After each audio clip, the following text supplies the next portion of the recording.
রাতে আমি একটা ভিডিও করেছিলাম, খুব ছোট্ট, কারণ তখন 1:30 বাজে, বুঝতে পারছো তো। খুব ছোট্ট একটা ভিডিও করেছিলাম, তোমাদের জাস্ট আপডেট দিয়েছিলাম যে দীপ্ত একটা কমিউনিটি পোস্ট দিয়েছে, ঠিক আছে। এইবার ওই পোস্টটা নিয়ে কিছু কথা বলবো। এখানে দীপ্ত বলেছে যে প্রথম দিন থেকে সবই দেখছি, সবই শুনছি, চুপ করে আছি। এই চুপ করে থাকার পেছনের ঘটনাটা আগে বলি। দেখো, মানুষ যখন ভুল করে, মানুষ কিন্তু বুঝতে পারে যে আমি ভুল করেছি, পরে গিয়ে প্রথমে আবেগতাড়িত হয়ে চলে যায়। একটি মেয়েকে ভালো লেগেছিল, তার যে শ্বশুর বাড়িতে তাকে নিদারুণ বঞ্চনা করতো, সেটা বোঝা যেত। দেখো, শ্বশুর বাড়ি ধরো সুবর্ণলতা যুগেই তোমরা দেখো 4 বউ, তার মধ্যে বড় বউ প্রচন্ড খাটছে, ঠিক আছে। কোথাও না কোথাও কেউ না কেউ তো বলে যে এই বড় বউ না থাকলে সংসারটা থাকতো না, বড় বউ মাথার করে সংসারটা রেখেছে। মানে নিজের কাজে যদি কোথাও অ্যাপ্রিসিয়েশন পাওয়া যায়, তাহলে সেই খাটনির কোথাও একটা দাম আছে। বাড়ির কর্তা বেড আর না যে হয়, সে দিন রাত খাটে, মুখে রক্ত তুলে খাটে, কিন্তু কোনো অফিসের বড়বাবু সে যদি নাও হয়, নিজের বাড়ির ছোট্ট গন্ডিটার মধ্যে সে কিন্তু রাজা। তাকে বাড়ির কর্তা বলো, তাকে স্বামী হিসেবে, তাকে পিতা হিসেবে বাড়ির লোকেরা মাথায় করে রেখেছে, বুকে করে ধরে রেখেছে। কিন্তু আমাদের টিনার ক্ষেত্রে সেই জিনিসটা হতো কি, সারা দিন রাত সে খাটতো, কিন্তু জন্মদিনের কেক কাটার সময় বাচ্চা শ্বশুর শাশুড়ির কোলে থাকতো, বুঝতে পারছো। মানে এখানে প্রথম দিকে যখন দেখেছি তখন ভালো লাগতো এইভাবে যে না দেখো, বুড়ো বুড়িকে লোকে অপমান করে, এরা কি সুন্দর বয়োজ্যেষ্ঠদের সম্মান দিচ্ছে। এখন বুঝতে পারি কেসটা অন্য। টিনা হাসি মুখে পুরো কাজটা করতো, কোনো দিন কিন্তু বাড়িতেও সম্মান পায়নি। এই যে সেমাইয়ের পায়েস, চষি বলে ওরা গ্রামে, তো এই জিনিসটা নিয়ে একটা জায়গায় একটা ব্লগ এলো একটু আগে, আমি দেখলাম। সেখানে টিনা সারাদিন বসে বসে ওই চষিগুলো বানাচ্ছে, উল্টে ওর হাজবেন্ড পেছন থেকে সাউন্ড এফেক্ট দিতে দিতে বলে যাচ্ছে সারাদিন ধরে ও কাজ করছে, রান্না বাড়া কিছু করে না। সে মেয়েটা কিন্তু এই শীতের দিনে সকাল থেকে উঠে ওইগুলো বানাচ্ছে, কারণ সে একটা বর্ধিষ্ণু ফ্যামিলির মেয়ে। দেখো, কে কত আর্ন করলো সেটা ফ্যাক্টর নয়, এখনো তো দেখতে পাচ্ছ আর্নিং এর কোনো ফলই নেই। যে রিচনেস, যে ধনী ভাবটা, সেটা মন থেকে আসে। কারোর 1টা টাকা থাকে, সে 85 পয়সা দিয়ে দিতে পারে, আর কারোর 100 কোটি থাকে, সে 1টা টাকা দিতে পারে না। মন, এটা মন। তো যাই হোক, তো টিনা কোনো দিনই বাড়িতে সে তার খাটনির সম্মান পায়নি, তার বাবা মা বেয়ান বা এই ধরনের কোনো সম্মান পায়নি, ছেলেটার দাদু দিদা হিসেবে তারা কোনোদিন সম্মান পায়নি। প্লাস বাইরের কাজ তো আছেই। টিনাকে ভার্চুয়ালি নোটি বানিয়ে একদিন রাস্তায় ছেড়ে দিয়েছিল এই লোকটা। সেদিন যে কমেন্ট বক্সে যা যা এসেছিল না, আমার এখনো মনে আছে, যে দাদা নিজে কিছু রোজগার করার চেষ্টা করুন, বউকে এইভাবে রাস্তায় সাজিয়ে গুজিয়ে কেউ ছেড়ে দেয়। ওই ফটোটা মনে করো, যে ফটোটা মানে টিনা বহুদিন নিজের ইয়েতে দিয়ে রেখেছিল, প্রোফাইল পিকচারে, যেটার জন্যই ওকে স্ট্রাইক দিয়েছিল। আচ্ছা, এই স্ট্রাইক দেওয়ার খেলাটা যেরকম পেছন থেকে খেলা হয়েছিল, ফেসটা ছিল তোমার ওই জলনদীপ, ঠিক সেই রকম একটা খেলা এখানে শুরু হয়েছে। আগের যে ব্যাপারটা বললাম পুরনো কাসন্দি, সেটা আরেকটু ঘেঁটে নি, তাহলে বুঝতে পারবে আমি কেন ওই কথাটা তুললাম। এই যে দিনের পর দিন বঞ্চনা, এটা যখন একটা মানুষ জানতে পারে, তখন তার মনে একটা ইচ্ছে হয় যে সেই মেয়েটিকে তার বঞ্চনার হাত থেকে মুক্ত করে নিয়ে আসি। কিন্তু সেটা তার ইচ্ছে, মেয়েটি কিন্তু রাজি হয়নি তাতে। হ্যাঁ, একটা সুখের জানলা হিসেবে সে একটা দিক খুলে রেখেছিল, দুটো সহানুভূতিশীল কথা শোনার জন্য। কিন্তু সমাজের এই যে জনরাটা, যারা পরের কেচ্ছা বেঁচে খায়, এই দিকে জানলাটা খুলে দিল তার স্বামী নিজের হাতে। এবং এরা এমন ভাবে সেই ব্যাপারটাকে বিক্রি করতে বসে গেল, যেন নিজেরা পা থেকে মাথা পর্যন্ত একবারে মানে গঙ্গা জলে ধোয়া, কেউ কোথাও কোনো অপমান করেনি কাউকে, কোনো কিচ্ছু ক্ষতি করেনি, এবং সুযোগ পেলে তারা যে করতো না, এইরকম একটা গ্যারান্টি নিয়ে বসে গেল, বুঝতে পারছো। তো এই জায়গা থেকে টিনার একটা ভুল হয়ে গেছিল, এবং সেই ভুলের ক্রাইম পার্টনার ছিল দীপ্ত, বুঝতে পারছো। সুতরাং দীপ্তর যে কমিউনিটি পোস্ট, সেখানে বহুবার তোমাদের বলেছি, দীপ্ত এসে মুখ খুললেও সে যে খুব সাড়া পাবে তা নয়। কারণ ওই যে এরা বেঁচে খাবার একটা অ্যাঙ্গেল, এই জনরাটাতে তো বেঁচে খাওয়াই হয়, বেঁচে খাবার একটা অ্যাঙ্গেল খোলাই আছে, যে পরস্ত্রীর সঙ্গে সেক্স চ্যাট করেছে। জিনিসটা সামাজিকভাবে প্রচণ্ডই অনৈতিক।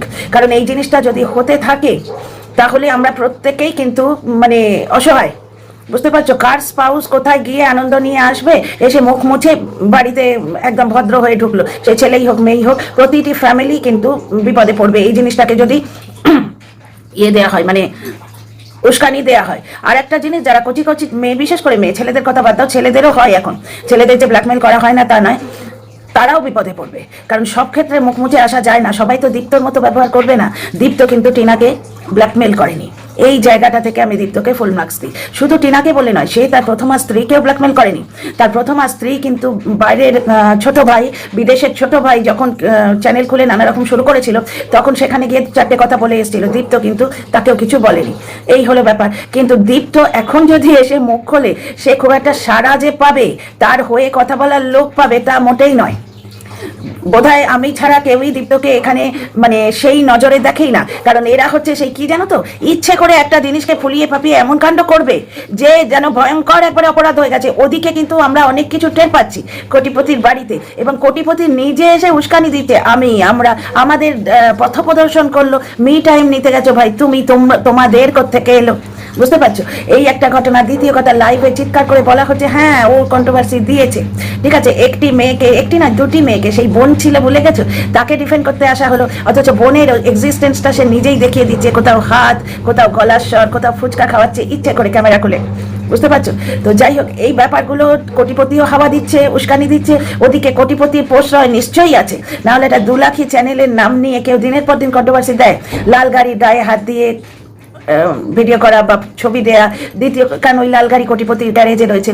দ্বিতীয় কথা, গোপন কক্ষ তুলে বারবার কথা বলা, অসৌচ পালন হচ্ছে এক কোটিপতির বাড়িতে, এদিকে কায়দা করে ভিডিও করে বলে দিল যে আমাকে যে কেন ফেসিয়াল করতে বারণ করলো কে জানে, কে বারণ করেছে ভাই, কেন ঠিক এই সময়টায় বারণ করলো, ফেসিয়াল করা চলবে না, ওদিকে নাতির কাপড় কাচা তো দিব্যি চলছে। তাহলে সব জায়গায় যাতে লিঙ্ক করা যায়, এইরকম একটা লিঙ্ক এরা ইচ্ছে করে দিয়ে দিচ্ছে, কিন্তু তাদের নিয়ে কেউ কথা বলে না, তাদের নিয়ে কেউ কথা বলে না। আমার আপত্তিটা এখানে। তো যাই হোক, আসছি ধীরে ধীরে। তো দীপ্তর ব্যাপারটা এই অবধি হয়েছে, টিনা সেখানে এমন একটা জালে পড়েছিল, কমিউনিটি পোস্ট দিয়ে স্বীকার করাটা ওর পক্ষে ব্লান্ডার হয়েছে, কিন্তু সেই স্বীকারটা, সেই ব্লান্ডারটা করিয়ে নিয়েছে একটা পাকা মাথা, যে জাল ফেলেছিল কার দিকে, তার বান্ধবীর দিকে, ছোটবেলাকার বান্ধবী, যাকে সে প্রাণের মতো ভালোবাসে, প্রাণের সখী সে, বুঝতে পারছো? বান্ধবীরও ক্ষতি করে দিল। বান্ধবীর ক্ষতি কিভাবে করলো? বান্ধবী আজকে যদি টিনাকে একটু আধটু দেখাতো, তার চ্যানেল কিন্তু উঠতো, ডেফিনেটলি উঠতো, টিনা ভাইরাল ফেস, বুঝতে পারছো? এই যে বললো না একজনের, আমি তো নানা রকম ভিডিও দেখছি দুদিন ধরে, তো একজন বলছে যে ভাইরাল ফেস হয় লোকে তার সাইড নেয়, মোটেই নয়। ভাইরাল ফেস হলে তার সাইড যদি নিত, তাহলে টিনা সাইডেই তো সবাই থাকতো। তো তারা পুরুষ তান্ত্রিক সমাজের নিয়ম মেনে অপোজিটে চলে গেছে, কারণ তারা ভাবতে পারেনি মেয়েটি মাথা উঁচু করে দাঁড়াবে। এই আন্দাজের গলার স্বর দেখো টিনার প্রতি নরম হয়ে গেছে, সে ঝুঁকছে। আমি প্রথমেই বলেছি টিনা যেই একটু সফল হবে, এরা মুখ মুছে টিনার পা চাটতে আসবে, হচ্ছেও তাই। তো যাই হোক, এইবার ফিরে আসি দীপ্তর ব্যাপারটায়। দীপ্তর ব্যাপারটা টিনা কমিউনিটি পোস্ট দিয়ে স্বীকার করেছিল, তারপর কিন্তু বলে দিয়েছে ভাই যে আমরা একসঙ্গে নেই। ওদিকে লাইভেও বলে দেওয়া হয়েছে আমরা একসঙ্গে নেই, ফুল স্টপ। তাহলে বাইকে করে টিনা গেছে, সেটা প্রমাণ করা হলো বহু কষ্ট করে, যে বাইকে করে টিনা ব্লগে গেছে। এই দেখো, অটোর সামনে থেকে নিলে এরকম পিকচার আসে, বাইকে সাইডে থেকে নিলে এরকম পিকচার আসে। ভাই ওর বাবাও কিন্তু ওখানে প্রেজেন্ট রয়েছে, ঠিক আছে, ডিউটি ফাঁকে ফাঁকে ওর বাবা মাঝে মাঝে আসছে, ওর বাবার ব্লগ দেখলে বোঝা যায়। আত্মীয় স্বজনদের বাড়ি ঘুরছেন, এই যে কোটিপতি বলে না আত্মীয় স্বজনদের বাড়ি যাবার সময় হয় না, কোটিপতির মা সেদিন কলতলায় বসে নানা রকম খ্যাখ্যা করে বললো আমাদের প্রচুর আত্মীয় স্বজন, সংসার করতে গিয়ে সময় হয় না। তো সংসার করতে গিয়ে সেই মায়ের তো সন্তান পালনেরই সময় হয় না, 8 ফেলকে বুকে করে রেখেছে, কিন্তু মহিলা সন্তানটিকে তাড়িয়ে দিয়েছে, এবং সে নিজের যোগ্যতায় যখন কিছু অ্যাচিভ করেছে সেটাও বগল দাবা করার প্রাণপণ চেষ্টা করছে কন্ট্রোভার্সি ক্রিয়েটারের লাজ মলে দিয়ে। তো যাই হোক, হাতানো যাদের স্বভাব, তাদের নিয়ে কেউ কথা বলে না। আচ্ছা, টিনা যেই বাইকে করে গেল সেই দীপ্ত, টিনার মায়ের গামছা, দীপ্তর লুঙ্গি, দীপ্তকে সেই প্রতি তরকারিতে যেমন নুন লাগে সেইভাবে গুঁজে দিচ্ছে। তো দীপ্ত ফ্রাস্ট্রেটেড হওয়ার তো স্বাভাবিক। আচ্ছা, বর্তমানে টিনার এই দীপ্তর এই কমিউনিটি পোস্টটা কেন, যে অনেক সহ্য করেছি, প্রথম দিন থেকে দেখছি সে বারবার বলছে আমি এখানে নেই। টিনা বলে দিয়েছে যে আমার তার সঙ্গে সম্পর্ক নেই, তবু তাকে টেনে আনা হচ্ছে। খুব একটা সাড়া যে সে পাবে তা নয়, ভার্চুয়ালি সে কন্টেন্ট হবে, ভার্চুয়ালি দীপ্তর কথাবার্তা কন্টেন্ট হবে, কারণ এখন মার্কেটে কন্টেন্ট নেই। কোটিপতি কন্টেন্ট দিচ্ছে না, এটা ফালতু কথা। ভার্চুয়ালি তখনও যেমন ওই টিনাকে দিয়ে কমিউনিটি পোস্টার লিখিয়ে নেওয়ার পেছনে একটা পাকা মাথা কাজ করেছিল, এখনো পাকা মাথা কাজ করছে। মুখে সবাই কেউ কাউকে নিয়ে বলবে না কেস খাওয়ার ভয়, কিন্তু ভেতর থেকে কাউকে না কাউকে ডেপুট করে দেয়া হচ্ছে যে তোমায় কিছু ফায়দা দেবো, তোমায় কিছু দেবো, উপকার দেবো। ওই তো কম্প্রোমাইজ নিতে এসে গেছে আরেকজন, বুঝতে পারছো? দেখলো দুজনের সঙ্গে কম্প্রোমাইজ হয়েছে, তাহলে আমি বাকি থাকে কেন? সে গলাটা বাড়িয়ে দিয়েছে যে এসো আমার গলা জড়িয়েও ধরো। তো কম্প্রোমাইজ করার এখন একটা মৌসুম চলছে, মানে মৌসুম আয়া হ্যাঁ সেই রকম। এখন কম্প্রোমাইজ এবং প্যাচআপ গটআপ সেট আপের খেলা চলছে, কিন্তু এই কম্প্রোমাইজগুলো কারুর না কারুর ইশারায় হচ্ছে নিশ্চয়ই। কারণ যাদের সঙ্গে কম্প্রোমাইজ হয়েছে তাদের মধ্যে একজনের কথা বাদ দাও, সেও তো চুপ করে আছে, চুপ করে থাকতে বাধ্য হচ্ছে, আর একজনের কোনো গাটসই নেই, সে ডাস্টবিন ভরির পেছন চলে, ফালতু একটা কন্টেন্ট ক্রিয়েটার, বুঝতে পারছো? তো সুতরাং তাদের দুজনেরই কার ওর সঙ্গে বন্ধুত্ব করবে, কার সঙ্গে শত্রুতা করবে, আমার মনে হয় কারুর না কারুর ইশারায় এই ব্যাপারগুলো হয়। তো এইখানে আমার পয়েন্টটা, যে পুরনো কাসন্দিগুলো ঘেঁটে রোজগার করে নিয়ে যাওয়া হয়েছে, নতুন করে সেই জিনিসগুলো এনে টিনার ঠিক বিজনেসটা গ্রো করছে, আর একজন কিছুই করতে পারছে না। টিনার ঠিক বিজনেসটা গ্রো করছে, এই সময় ভার্চুয়ালি তার ব্লগিংটাকে নষ্ট করিয়ে দেওয়ার জন্য একটা চাল চালা হচ্ছে। ঠিক যেভাবে টিনার মানে কন্ট্রোভার্সি পোস্টটা দিয়ে নেওয়া হয়েছিল, হাতটা ছিল টিনার, ওয়ার্ডিংসগুলো ছিল টিনার, ব্যাকগ্রাউন্ডে খেলাটা ছিল অন্য মানুষের, বান্ধবীকে এমনভাবে করছিল অত্যাচার, টিনার পরিবার নিয়ে এমনভাবে নোংরামো শুরু করেছিল, বিশেষ করে পাতানো দিদিকে নিয়ে। টিনা কমিউনিটি পোস্ট দিয়ে ভেবেছিল ফুল স্টপ হয়ে যাবে, দীপ্ত কিন্তু সেই ভুলটা করছে। তবে দীপ্ত টিনার মতো অতটা ইনোসেন্ট নয় বলেই আমার মনে হয়, কারণ পুরুষ মানুষকে অতটা ইনোসেন্ট হয়ে থাকলে তো সংসারে বাঁচা যায়, বাঁচতে দেয় না কেউ। সুতরাং আশা করি দীপ্ত সেই বুদ্ধিটা আছে। টিনা কি কমিউনিটি পোস্ট দিয়ে কিছু স্টপ করতে পেরেছিল? দীপ্ত যদি কোনো কন্ট্রোভার্সি স্টপ করতে চায়, সে পারবে না। তবে আমার মনে হয় দীপ্ত কাউকে একজনকে হুমকি দিচ্ছে যে ভাই তোমার বগলেও আছে জিনিস, আমার বগলেও আছে, আমাকে যদি তুমি একবারে নরকের কিট বানিয়ে দিতে চাও, তুমিও ধোয়া তুলসী পাতা নয়। একটা জিনিস তোমরা দেখো, টিনার দাদার বিয়ের আগে টিনা বাড়ি থেকে গায়েব হয়ে গেছিল, দেখা যাচ্ছিল না তাকে, তার ব্লগিং বন্ধ। ঠিক আছে, আমরা দেখতাম কোথাও একটা বসে সে সয়াবিন খাচ্ছে, সয়াবিন দিয়ে ভাত খাচ্ছে, সেই নিয়েও কন্ট্রোভার্সি হয়েছিল। শ্বশুর বাড়িতে সয়াবিন খেলে অ্যালার্জি হয়, এখানে কেন খাচ্ছিস? কারণ এখানে শ্বশুর বাড়িতে কোনো রকম ইমিউনিটি পাওয়ার গ্রোথই দেয়নি, শুধু পান্তা খেত। তো এখানে খাওয়া দাওয়াটা ঠিকঠাক হচ্ছে, যার জন্য টিনার এই ওষুধ খাওয়াটা কমে গেছে। আর প্রথম দিকে ডিপ্রেশনে টিনার মুখ ফুলতো, পাতানো দিদি কি বলেছিল তোমাদের মনে আছে? যে টিনা প্রেগনেন্সি নিরোধক পিল নেয়, যার জন্য ওর মুখটা ফুলছে। এই ধরনের কন্ট্রোভার্সির মধ্যে দিয়ে টিনা যাচ্ছে, এবং প্রেগনেন্সি নিরোধক পিল কথাটার মাঝখানে কি দীপ্ত ঢুকে নেই?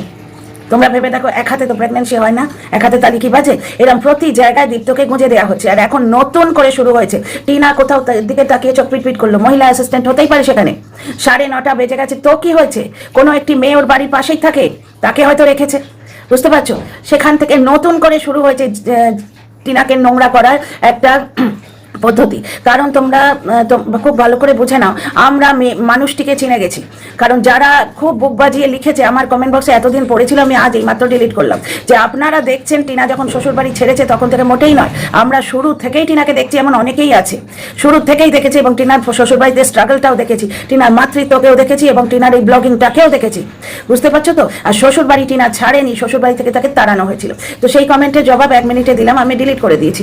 কারণ ইউটিউব স্টুডিওর কিছু নিয়ম আছে, একটা কমেন্ট যদি ওই রকম ভাবে আটকে থাকে, আমি তাতে লাভ রিয়াক্ট দেবো না, বুঝতে পারছো? এবার জবাব দিলেও অনেক সময় স্টুডিও থেকে সেটা সরে না, তাহলে অন্য কমেন্টগুলো আমি পাবো না। সুতরাং ওই বিশাল কমেন্টটাকে আমি ডিলিট করে দিয়েছি। অবশ্য আমার একজন দর্শক বন্ধু আছেন যিনি সমানে সমানে ওনাকে জবাব দিয়েছেন। তো যাই হোক, এইখানে দেখো প্রতিটি টিনা কন্ট্রোভার্সির মধ্যে দীপ্তকে গুঁজে দিচ্ছে, এবং শুধু তাই নয়, কিছু পার্সোনাল ফায়দা নিশ্চয়ই আছে, না হলে জোর করে টিনার ব্লগিং এর ক্ষেত্রটা নষ্ট করে দেওয়ার চেষ্টা হচ্ছে, টিনার সাবস্ক্রাইবার কমিয়ে দেওয়ার চেষ্টা হচ্ছে, টিনার ভিউজ কমিয়ে দেওয়ার চেষ্টা হচ্ছে, এবং ব্লগিং খতম হয়ে গেলে টিনার পাবে না, আর ওই কি বলে ওটাকে, প্রমোশন পাবে না। আসল হিংসেটা এইখানে, প্রমোশনটাকে নষ্ট করে দেবে।